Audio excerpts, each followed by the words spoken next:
how are you today? I hope that you're doing well. I guess that these masks here are pretty common. You see them all over the place anymore, and I think that they're going to be in our future for quite a while.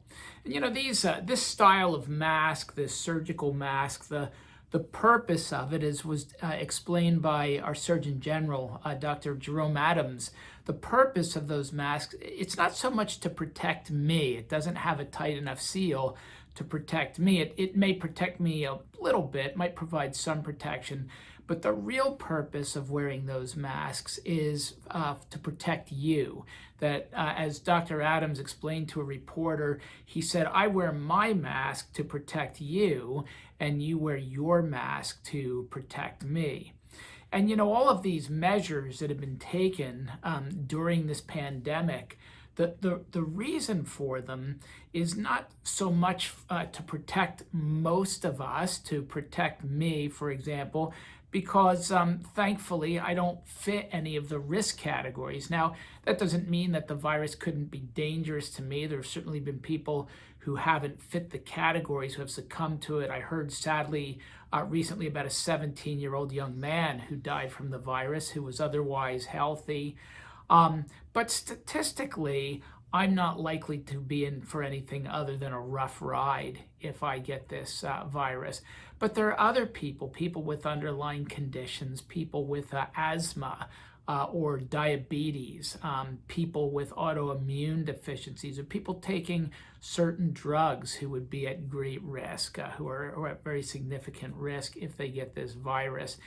And so the reason why we're being asked to engage in all these social distancing practices, wearing masks, washing our hands, staying at home, it's not so much for your protection individually, but for the protection of those who are vulnerable. In other words, what we're being asked to do is we're being asked to sacrifice our own interests in many ways, our own freedom, in some cases our own income to a degree, and well-being, for the benefit of others, for the safety and health of the very lives of others.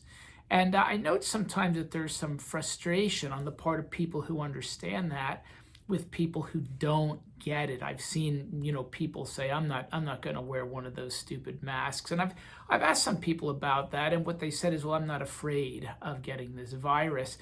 And what they're not understanding is that it's not really about them not getting the virus. It's about not spreading the virus. It's not about me caring for myself, all of these things that we're engaged in, but it's about me caring for other people, and particularly the weakest people in society, the people who would be at most risk. I saw a picture some time ago about somebody that, if the picture was right, they did get it. It was a really harrowing picture. Somebody was holding up a sign. It was, I guess, supposed to be a protester, and the sign said, "Let the weak die. Let the rest of us get back to our lives." And I'm not really sure that was actually a real picture. It's easy to Photoshop things today, and it might have been something that was meant to stir up kind of strife and controversy. I certainly hope that nobody would be so callous and really so evil as to have the attitude, let the weak die, let me get back to my life. But for the same reason that I am complying with all of these orders of the governor and the CDC guidelines, because I care about the lives of other people, that very same logic and that very same reason is the reason why I have been, and I continue to be, against abortion on demand. Because what happens in an elective abortion, in an abortion where somebody just decides not to have the child, is that you have somebody saying, let the weak die so that I can get back to my life. In other words, I don't want to be inconvenienced. I don't want my education impacted. I don't want my finances impacted. I don't want this to be difficult for me. And whatever difficulties or repercussions arise to my body from doing this, I'll take that. But I want to get back to my life, and so let's just let the weak die. Now, I don't think that most people who say, I support a woman's right to choose, I don't think that's what they're thinking. I don't think they've thought of it in those terms before. There is one fella who has. His name is Peter Singer. He teaches ethics at Princeton University, and in his book, Rethinking Life and Death, he talks about this issue of abortion. And what he says in that book is, he said, let's settle the question first of all as to whether the fetus is a human being or a living thing separate from the mother's body. And he said it absolutely is.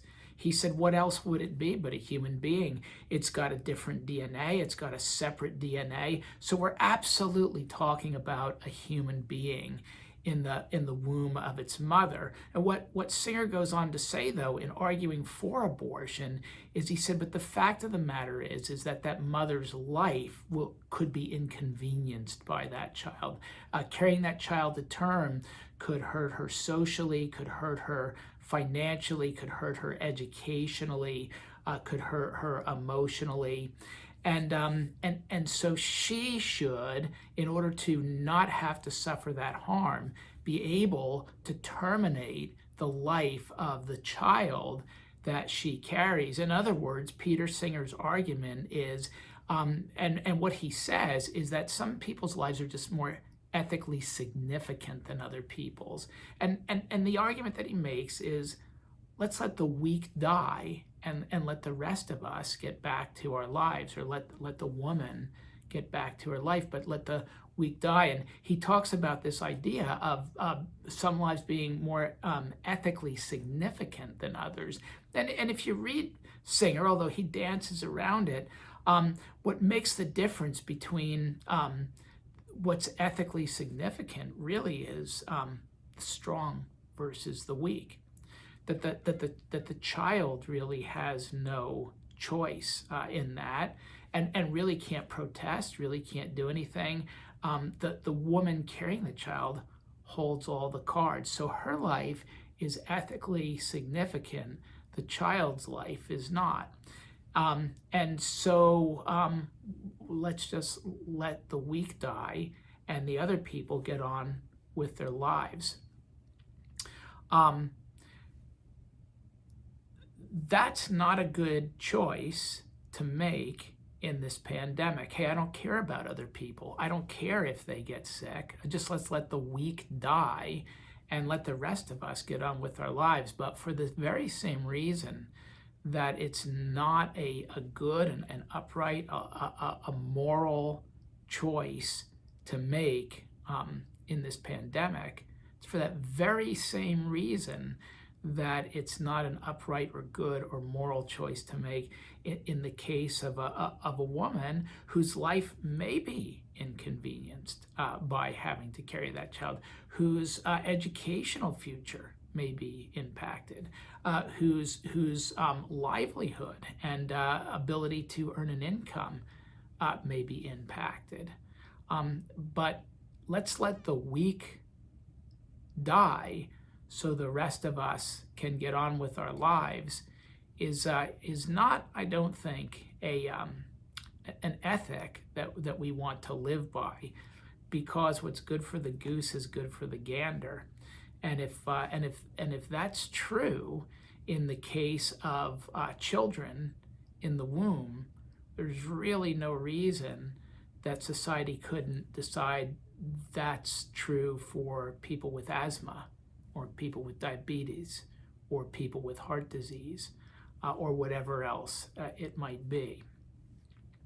And so I just want to exhort you to think about that, and to be consistent in the choices that you make and the positions that you take. Either people's lives ethically are are equal, or they're not, or some people's lives are more ethically significant than others. I really hope that you'd come down on the position of the former rather than the latter. And the day will come when this pandemic is past, and we'll get back to things, and it will have been hard, but we'll get back to the way things should be. And that's so as well with women who carry children to term, that may have come at an inconvenient time, may have been difficult, and maybe their choice would be to put the child up for adoption, but they will get back to where they were going without having to resort to making the choice that some lives are ethically more valuable than others, because that's certainly not the case. It's not the case for your life, and it's not the case for the life of children. God bless and keep you.